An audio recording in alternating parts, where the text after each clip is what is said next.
Hey guys, welcome back to my kitchen. So I'm sure many of you have probably bought bananas with the intention to eat them. The kids are gonna eat them. And then one day you walk out and they look like this. Sad, withered, and pathetic. And most people would probably just throw them away. But I don't throw them away. We're gonna make banana bread out of these today. So the kids are gonna eat them one way or another. These are definitely well past ripe and they're actually perfect for banana bread. So the very first thing, and also I just wanted to mention to you, you guys know that one of my love languages is buying new cookbooks, and so I got a new one. And this is The Good Book of Southern Baking, a revival of biscuits, cakes, and cornbread by Kelly Fields with Kate Heddings. And this is the book. And of course I got it at Ollie's because they have the good stuff cheap. Anyway, we are going to try a banana bread recipe out of this new cookbook. Now, I have tried banana bread recipes off websites, out of all of my different cookbooks, and it's one of those things that I really like to experiment with and find new good recipes.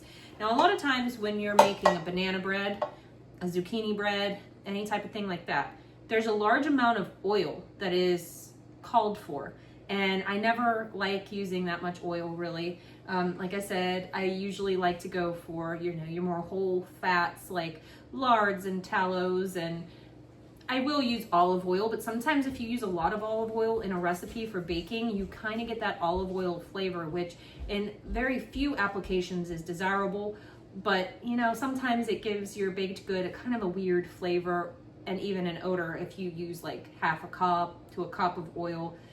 So avocado oil works really, really nice sometimes, but I'd rather use butters and stuff like that. So that's why I'm really interested in this recipe, because it does not have any oil in it.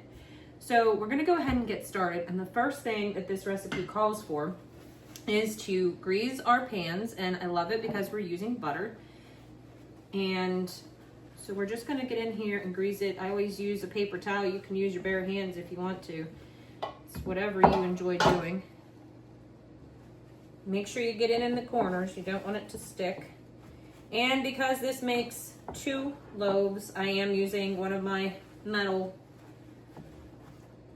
bread pans. So I told you I hang on to them. I've been looking, I look for a glass one, and sometimes it's hard to find. They really only have the metal ones a lot. So it's all right. It's not like it's gonna kill me, but I just don't love using them. I do think that the glass also bakes nicer. I think sometimes the metal ones actually attract more heat, and so you're gonna get like a more brown exterior. I just noticed a difference in baking, so these loaves might not turn out identical, but that's okay. All right, we're gonna move the butter out of the way here. And what's really unique about this recipe is it calls for, usually you grease and flour. This one calls for butter and sugar.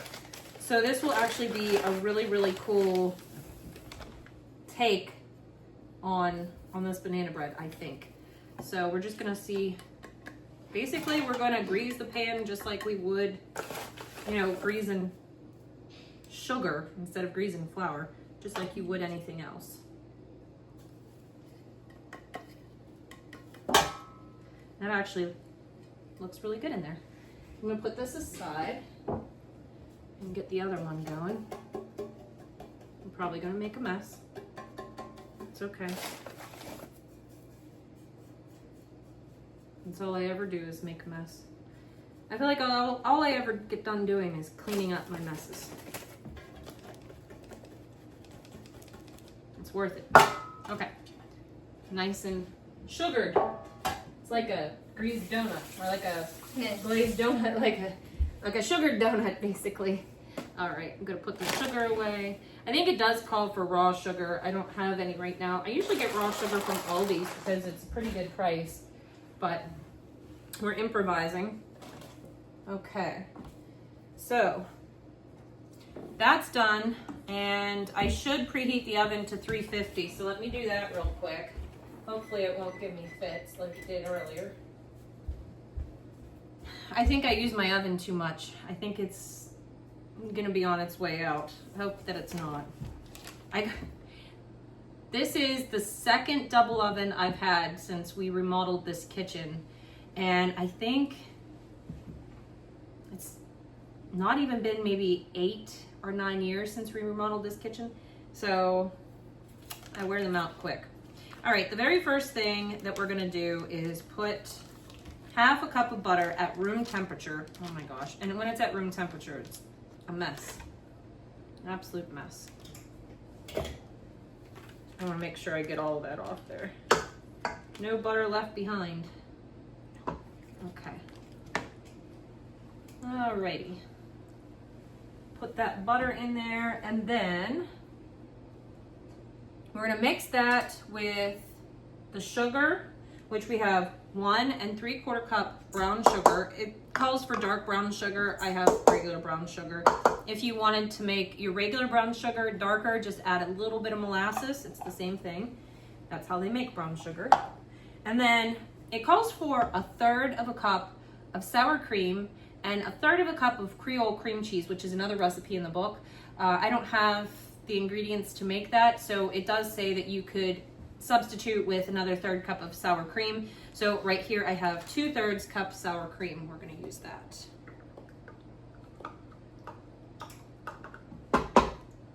Which is good because I have to use my sour cream up. I'm gonna go ahead and get that started mixing on low speed. Actually, it says high speed, so let's turn it up a notch or 2 or 4. And then after we do that, we're gonna add our eggs. So of course I have 4 of our farm fresh eggs, and I do need a bowl. That green one is so I good. thought I had everything. I did not.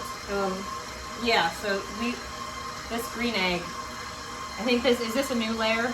Yeah. It's such a pretty color. I know the camera's not going to show. It's really olivey. And I've told you guys before that I always crack my eggs into a separate bowl in case I get a piece of shell in there or something. It's really easy to extract. I keep my eggs unwashed and on the counter, so they are room temperature.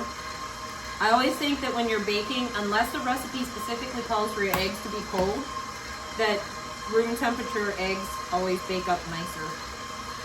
There we go. I would say that's light and fluffy. So we're gonna put that down, and we are gonna go ahead and add the eggs one at a time. So I guess I should put it back up. When you put them into the bowl like this, you could still get an egg to go in just one at a time. And I will show you that if I can. I got one in there.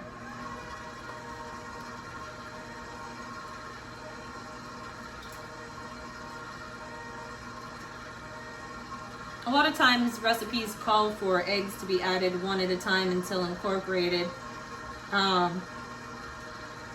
They don't want it overbeat. So see if you can see. I don't know if you'll be able to see or not, but you can just get one to go in.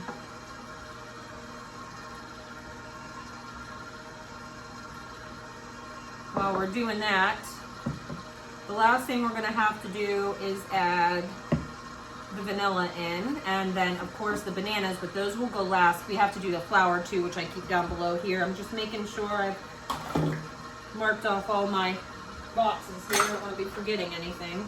I have baking, nope, not the baking powder. We need baking soda in this one. We're good.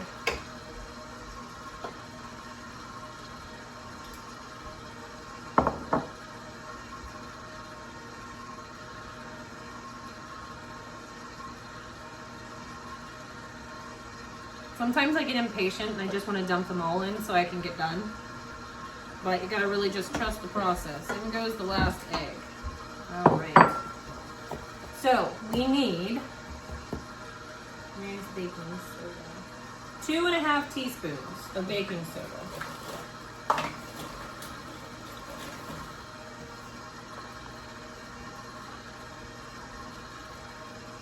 In you go.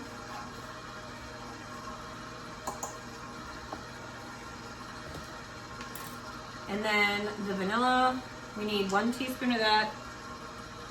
We just measure with our heart around here.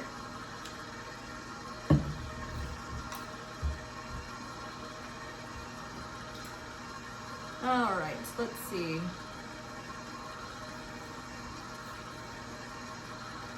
It wants me to add bananas last. So I'm gonna go ahead with the flour, and we need 3 cups of all-purpose flour.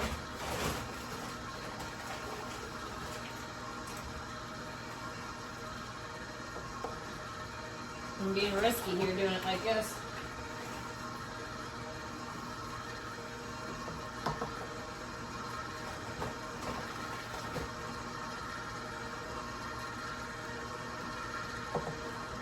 There we go. And these poor bananas.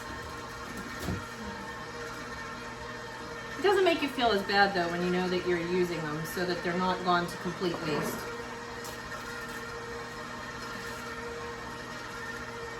It's hard to feel. They're not too hard to feel. Actually, I find them to be quite easy to feel. Now this recipe does call for 5, but these are 4 relatively decent sized ones, so we're gonna call that good. Now, I did, and maybe this summer, if I get a chance, if I get the opportunity to buy bananas at a decent price, I've made banana jam, which really does look a lot like just baby food. But the banana jam, I find works really, really good to make banana bread with too. So if you don't have really sad looking bananas laying around, that's always a good option. It's coming together nice.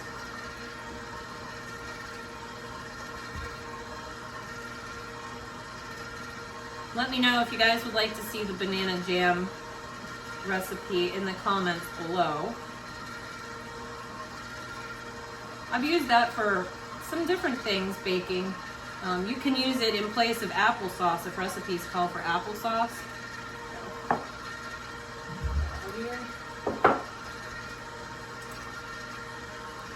And I think that's good. So you don't want to overmix it. You don't want it to try to be a smooth consistency. It's just fine if it's a bit lumpy.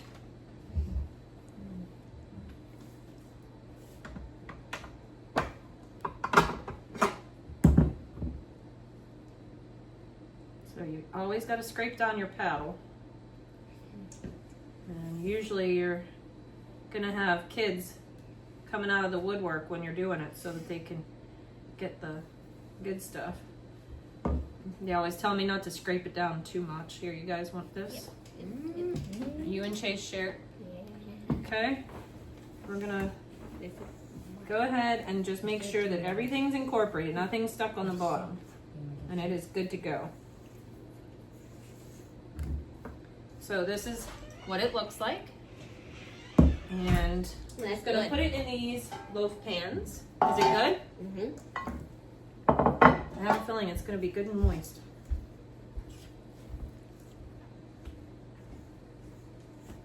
Oh man, Cody found it. Go ahead.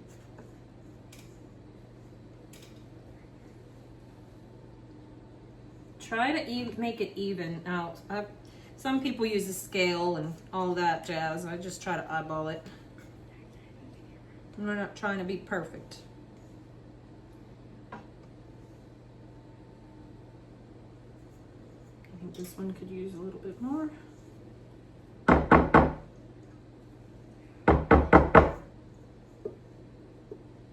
What do you think? Do you approve? Mm-hmm.